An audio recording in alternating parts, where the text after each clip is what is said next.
नाफिज होता है, आए काब इब्ने मालिक आप अपनी बीवी से दूर हो जाएं, ये हुक्म नाफिज हो रहा है आपको, एक और सजा दी जा रही है आपको, आज के बाद आप अपनी बीवी से मिल नहीं सकते। काब इब्ने मालिक ने कहा, आए अल्लाह के नबी, बीवी से मिल नहीं सकते इसका मतलब क्या है? क्या मैं उसको तलाक दे दूं? अल्लाह के नबी ने कहा नहीं, तलाक नहीं, तलाक देने के लिए हुक्म नहीं दिया जा रहा है, आप उनसे दूर रहेंगे, उनसे बीवी वाली खिदमत नहीं ले सकते, यानी अपनी बीवी से मुजामियत सोबत नहीं कर सकते, उसके साथ हम बिस्तरी करने से रोका जा रहा है। काब इब्ने मालिक कहते हैं मेरी बीवी एक जगह तो जंग में मैं जा नहीं सका, यहाँ हम बिस्तरी से भी रोक दिया गया, कहीं मेरे ऊपर शहवत का गलबा हो गया और मुझे तुम्हारी जरूरत पड़ गई तो नबी अकरम की ये भी नाफरमानी मैं न कर बैठूं और तुमसे हम बिस्तरी न कर लूं, इसलिए बेहतर है कि तुम अपने मायके चली जाओ, न तुम यहाँ रहोगी न मेरा दिल तुम्हारी तरफ मायल होगा।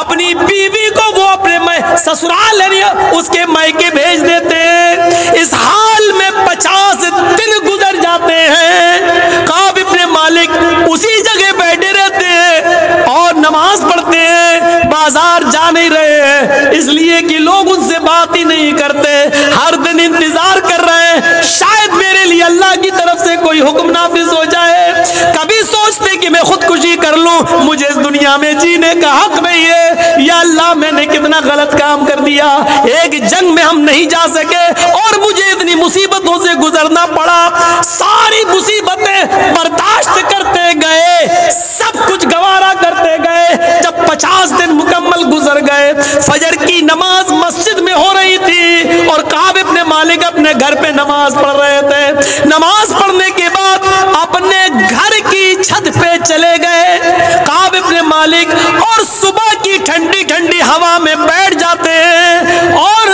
फिजा का मुआयना करने लगते हैं। हवा चल रही है ठंडी ठंडी और फिजा का मुआयना कर रहे हैं, क्या देखते हैं सूरज निकलने के करीब है और कोई आदमी, कोई सहाबी रसूल नबी की मस्जिद नबी से निकलकर मेरे घर की तरफ आ रहा है। थोड़ी देर के बाद वो मेरे घर के दरवाजे के नीचे खड़ा होता है, कहता है काब इब्ने मालिक कहाँ है, काब कहाँ है, काब कहाँ है? मेरे ऊपर से आवाज दी, क्या हुआ? मैं यहाँ हूँ। आए काब इब्ने मालिक, अल्लाह ताला ने तुम्हारी तौबा को कबूल कर लिया है, तुम्हारी तौबा कबूल कर ली है। जनाब मोहम्मद रसूलुल्लाह सल्लल्लाहु अलैहि वसल्लम ने फरमाया है काब से कह दो कि वो अपनी बीवी को बुला सकते हैं, मस्जिद में आ सकते हैं और लोगों से दुआ सलाम कर सकते हैं। अल्लाह ताला ने उनकी तौबा को कबूल कर लिया।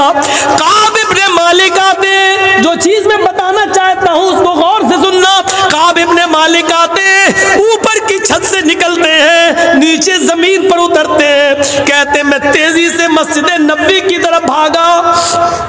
ये खुशखबरी मैं जनाब मोहम्मद रसूलुल्लाह से सुनूं। जैसे ही मैं मस्जिद नबी में जाता हूँ, सहाबा किराम मेरा स्वागत कर रहे हैं, उन्होंने मुझे रास्ता दे दिया, सब मेरी तरफ दौड़ पड़े। ऐ काब इब्ने मालिक मुबारक हो, अल्लाह ने तुम्हारी तौबा कबूल कर ली। और मैं एक ही बात कहता जा रहा हूँ, मुझे ये बात अल्लाह के रसूल से सुननी है। जैसे ही उनकी नजर नबी अकरम के चेहरे पर पड़ती है, अल्लाह के नबी कहते हैं आओ काब, ये लोग ठीक कह रहे हैं, अभी अभी जिब्रील ने मुझे आकर बता दिया है कि अल्लाह ताला ने काब इब्ने मालिक की तौबा को कबूल कर लिया है, तुम अपनी बीवी को बुला सकते हो, आज के बाद मस्जिद में आ सकते हो, लोगों से दुआ और सलाम कर सकते हो। काब इब्ने मालिक ने अल्लाह के नबी का हाथ पकड़ा, उसको चूमा, नबी की पेशानी का बोसा लिया, गले लगे और फरमाया ऐ अल्लाह के रसूल, आज आपने मुझे मेरी खोई हुई जिंदगी दोबारा लौटा दी, आज आपने मेरे लिए जीने का एक दूसरा मौका दे दिया, अल्लाह ने मेरी तौबा कबूल कर ली। अब इस खुशी का तकाजा ये है कि मेरे पास जितने मकान हैं, मेरे पास जितने घर हैं, मेरे पास जितनी जमीन है, मेरे पास जितने बागात हैं, ऐ अल्लाह के रसूल आप गवाह रहना, वो सारी की सारी जमीन, सारी प्रॉपर्टी, सारे बागात, सारे मकान मैं सदका कर रहा हूँ, मैं अल्लाह के रास्ते में दे रहा हूं, इस खुशी का तकाजा ये है कि मैं सब कुछ अल्लाह की राह में लुटा दूं। आपने काब इब्ने मालिक का हाथ पकड़ा, आए काब तुम ऐसा नहीं कर सकते हो, तुम अपनी पूरी की पूरी प्रॉपर्टी अल्लाह की राह में नहीं दे सकते हो, अपने सारे बागात तुम अल्लाह की राह में नहीं लुटा सकते हो, अपना सारा माल सारी दौलत तुम अल्लाह की राह में नहीं दे सकते हो, तुम्हारे लिए जायज नहीं है। नहीं, जितना देना चाहो उतना दे दो, एक हिस्सा दे दो, दो हिस्सा दे दो, हैं? लेकिन तुम सारा का सारा दे रहे हो, खुद सड़क पे आना चाह रहे हो, यह तुम्हारे लिए सही नहीं है। आपने काब इब्ने मालिक को सारा का सारा माल खर्च करने से रोक दिया और क्या कहा कि तुम अल्लाह की राह में भी नहीं दे सकते हो। फजूल खर्ची अल्लाह की राह में भी जायज नहीं है। आए अपनी बेटियों की शादी में और बेटों की शादी में बेतहाशा मालो दौलत को लुटाने वालों,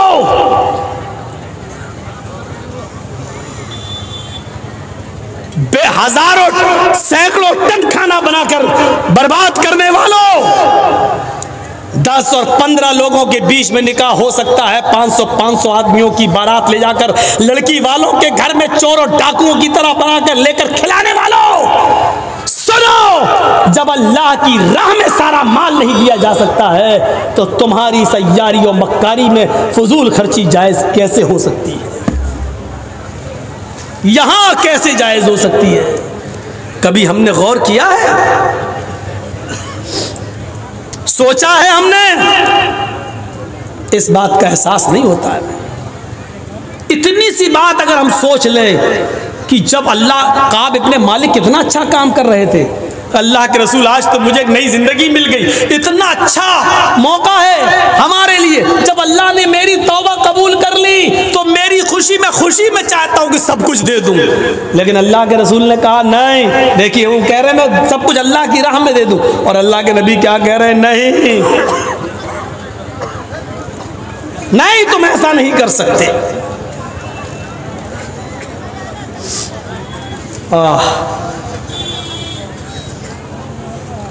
एक औरत है जिसके पेट में बच्चा है और आपने उसको तलाक दे रखी है, या बच्चा पैदा हो चुका है और वो अपनी मां का दूध पी रहा है और आपने ऐसी हालत में उसको तलाक दे दी है, तो उधर भी कुरान एक हुक्म नाफिज कर रहा है, वालल मौलूद लहू रिज़्क़ुहुन्ना व किस्वतुहुन्ना, और लड़के के बाप के ऊपर यह जरूरी है। क्या जरूरी है? जिसका लड़का है यानी बाप के लिए जिसने तलाक दे दी है, कि जब तक वो बच्चा अपनी मां का दूध पी रहा है, रिज़्क़ुहुन्ना व किस्वतुहुन्ना बिल मारूफ, उस औरत का रिज़्क़ यानी उस औरत का खाना पानी और उसका कपड़ा, ये बाप की जिम्मेदारी है, ये मर्द की जिम्मेदारी है कि वो उस औरत को देगा जिसके पास बच्चा है, और अगर वो दूध पिला रही है तो दूध पिलाने का खर्चा भी देगा। तलाक हो गई, इद्दत 3 महीने गुजर गई, लेकिन चूंकि अभी वो बच्चे को दूध पिला रही है और बच्चा मां का दूध पी रहा है, तो इस पर भी कुरान क्या कह रहा है? रिज़्क़ुहुन्ना व किस्वतुहुन्ना बिल मारूफ, उस बच्चे के बाप के ऊपर ये जिम्मेदारी आयद होती है कि जब तक वो औरत जिसको तलाक दे दी है 3 महीने गुजर जाने के बाद भी वो तुम्हारे बच्चे को जब दूध पिला रही है, तो जब तक वो तुम्हारे बच्चे को दूध पिला रही है, उसकी रोजी रोटी, उसके खाने पीने का खर्च और उसका कपड़ा लत्ते की जिम्मेदारी लड़के के बाप के ऊपर आयद है। लेकिन इसमें भी एक शर्त लगा दी, बिल मारूफ, मारूफ तरीके से। समाज में खाने पीने का जो चलन चल रहा है और पहनने का, लिबास का जो चलन चल रहा है, उस तौर तरीके पर अगर औरत ये चाहे कि हम बिरयानी का खर्चा मांगे और समाज के अंदर दाल चावल खाने का रवाज है, तो आपको दाल चावल का खर्चा देना है, समाज के हिसाब से चलना है। उस औरत के लिए आप बिरयानी का इंतजाम नहीं करेंगे, उसको चिकन और मटन नहीं, बिलमारूफ कहकर ये बता दिया कि इस अच्छे काम के अंदर भी तुम्हें फजूल खर्ची नहीं करना है। तुम्हारे समाज में अगर 150 और 200 रुपए की साड़ी आमतौर पे औरतें पहनती है, तो तुम 1000 का सूट नहीं दोगे, वही 150 और 200 की साड़ी उस औरत को पहनाओगे। इसमें फजूल खर्ची नहीं कर सकते हो।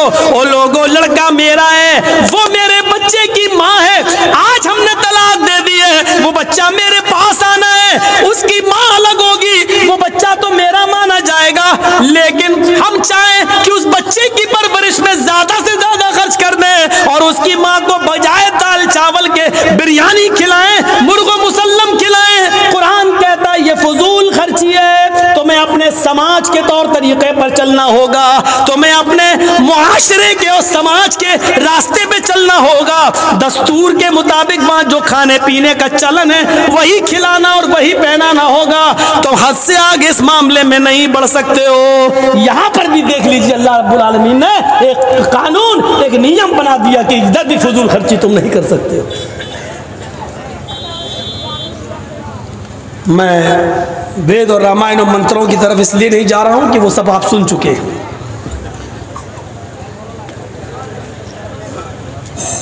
तारीखी तकरीर, ऐतिहासिक तकरीरें हो चुकी हैं। मैं समझता हूं कि उसकी ज़रूरत नहीं है। आज की तरह कुरान की आयतें तो शायद मैं किसी जलसे में पढ़ी भी नहीं है। सिर्फ कुरान की आयतें भी लेके चल रहा हूं। अभी आप रुकिए, अभी देखते जाइए। काब इब्ने मालिक ने सब खर्च करना चाहा, वहां रोक दिया। यहां अल्लाह ताला ने दस्तूर के मुताबिक औरत को कपड़ा और खाना देने का हुक्म दिया, उधर भी फजूल खर्ची से रोका। आइए एक वाक़या और, उसके बाद हम दूसरी तरफ आते हैं। एक वाक़या और, हजरत साद इब्ने अबी वक़ास बीमार हो गए। बुखारी उठाइए, हजरत साद इब्ने अबी वक़ास बीमार हुए। अल्लाह के रसूल को पता चला कि हजरत साद की तबीयत खराब हो गई। अल्लाह के रसूल उनकी आयादत के लिए उनके घर गए। इस वाक़े से तो आंखें फटी की फटी रह जाएंगी।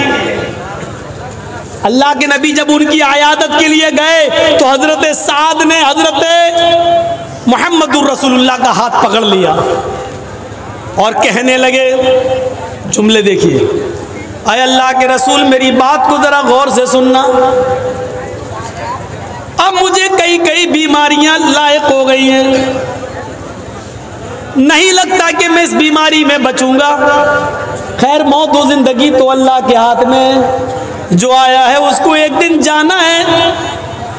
अल्लाह के नबी कहते हैं, साथ तुम जो कुछ भी बोल रहे हो इसमें कुछ भी झूठ नहीं है, जो आया है उसको जाना है। तुम कह रहे हो कि इस बीमारी में अब मुझे बचने की उम्मीद कम है, तो उम्मीदें दुनिया लगाती है, शिफा देने वाला अल्लाह है। जब वो तुम्हें शिफा देना चाहेगा तो शिफा दे देगा, और जब अपने पास बुलाना चाहेगा तो हमारी दुआएं भी तुम्हारे कोई काम ना आएंगी। ऐसा तुम कुछ और बात करना चाहते हो तो बताओ। हाँ, आए अल्लाह के नबी, मौत और जिंदगी का तो कोई भरोसा नहीं, लेकिन आज मुझे एक बात कहनी है। आए अल्लाह के नबी, मेरी एक बेटी है, बस सिर्फ मेरी एक बेटी है। मैं उसकी शादी से फारिग हो चुका हूँ, वो भी पराए घर की हो चुकी है, वो भी शौहर वाली है, उसके भी बच्चे हैं, वो अपने ससुराल जा चुकी है, वो अपने शौहर के पास खुश है।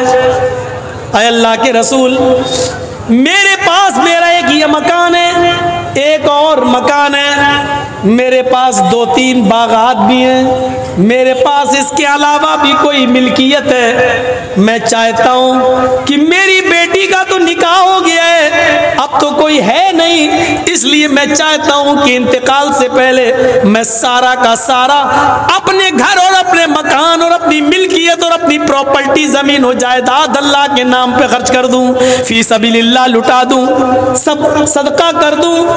ऐ अल्लाह के नबी कैसा रहेगा? अगर ये सही है तो मैं आपको दे देता हूं, आप इसको दीनी काम में जहां लगाना चाहें लगा दें। अल्लाह के नबी फरमाते हैं, ऐसा तुम ऐसा हरगिज नहीं कर सकते।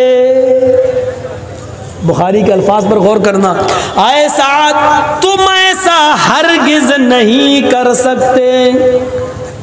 कहा अल्लाह के नबी, मैं चाहता हूं कि अपनी जिंदगी में कुछ न कुछ सदका कर लूं, क्या मैं सारा का सारा नहीं दे सकता? अल्लाह के नबी फरमाते हैं, नहीं, ऐसा तुम सारा का सारा नहीं दे सकते। तो कहा ठीक है, आए अल्लाह के नबी, तो मैं अपने घर मकान मिल्कियत जमीन और जायदाद के 3 हिस्से कर लेता हूं। इधर देखो, ये बात गौर से सुनो, मैं अपनी जमीन और जायदाद मिल्कियत के 3 हिस्से कर लेता हूं। 3 हिस्से, 2 हिस्से में खर्च कर देता हूं, 2 हिस्से का मैं सदका और खैरात कर देता हूं, और 1 हिस्सा अपने पास रख लेता हूं जो मेरे मरने के बाद तरका हो जाएगा, मेरी बेटी में और मेरे रिश्तेदारों में बढ़ जाएगा। अल्लाह के नबी कहते हैं, आए साद तुम ऐसा भी नहीं कर सकते हो। अपनी मिल्कियत, अपनी प्रॉपर्टी, अपनी जमीन और जायदाद का 2/3 यानी 3 हिस्सों में से 2 हिस्से भी खर्च नहीं कर सकते हो। कहा अल्लाह के रसूल ठीक है, अगर 2/3 2/3 भी खर्च नहीं कर सकता हूं तो ऐसा करता हूं कि मैं अपनी मिल्कियत को आधा आधा कर देता हूं। आधी मिल्कियत अल्लाह की राह में खर्च कर देता हूं और आधी मिल्कियत अपने पास रख लेता हूं, वो मेरे मरने के बाद मेरी बेटी और मेरे रिश्तेदारों में तरके के तौर पे काम आ जाएगी। आपने फरमाया, आए साद तुम अपनी जिंदगी में अपनी प्रॉपर्टी, जमीन और जायदाद का आधा आधा हिस्सा करके आधा माल भी सदका और खैरात नहीं कर सकते हो, आधा भी नहीं दे सकते हो। तो अल्लाह के